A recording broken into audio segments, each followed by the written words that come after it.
ಅರಮನೆಯ ಸಭೆ ತುಂಬಾ ನಿಶಬ್ದವಾಗಿತ್ತು. ಈ ನಿಶಬ್ದ ರಾಜನಿಗೆ ಇಷ್ಟವಾಗಲಿಲ್ಲ. ಆದ್ದರಿಂದ ತನ್ನ ಗೆಳೆಯ ಹಾಗೂ ರಾಜ್ಯದ ಮಂತ್ರಿಯಾದ ರಾಮುವಿನ ಜೊತೆ ಸ್ವಲ್ಪ ತರಲೆ ಮಾಡ್ಬೇಕು ಅಂತ ನಿರ್ಧರಿಸ್ತಾರೆ. ರಾಮು, ಹೇಳಿ ಮಹಾರಾಜ. ನೀನು ಎಷ್ಟು ಬುದ್ಧಿವಂತ ಅಂತ ನೋಡೋಣ. ನನಗೆ ಒಂದು ಹುಂಜದ ಮೊಟ್ಟೆ ಬೇಕು. ಹುಂಜದ ಮೊಟ್ಟೆನಾ? ಗಂಡು ಕೋಳಿ ಯಾವಾಗಿಂದ ಮೊಟ್ಟೆ ಇಡಲು ಪ್ರಾರಂಭಿಸಿತು? ಹೌದು, ನಿನಗೆ 3 ದಿನ ಸಮಯ ಕೊಡ್ತೀನಿ. ಇವಾಗ ಏನು ಮಾತಾಡದೆ ಇಲ್ಲಿಂದ ಹೊರಡು.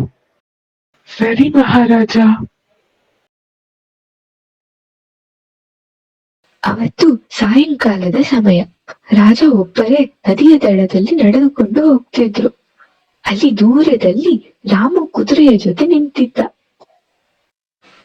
ರಾಜ ಹತ್ತಿರ ಹೋಗಿ ನೋಡ್ತಾರೆ.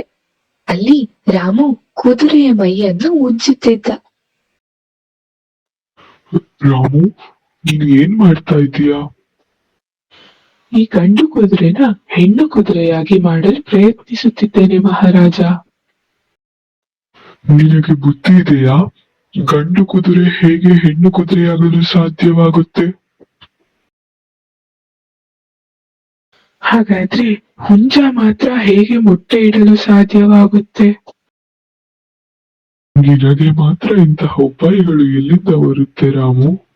ನೀವು ಕೇಳುವ ಪ್ರಶ್ನೆಗಳು ಅಂತಹದ್ದು ಮಹಾರಾಜ.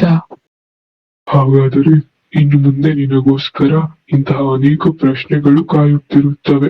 ಉತ್ತರಿಸಲು ನಾನು ಸಿದ್ಧನಾಗಿದ್ದೇನೆ ಮಹಾರಾಜ.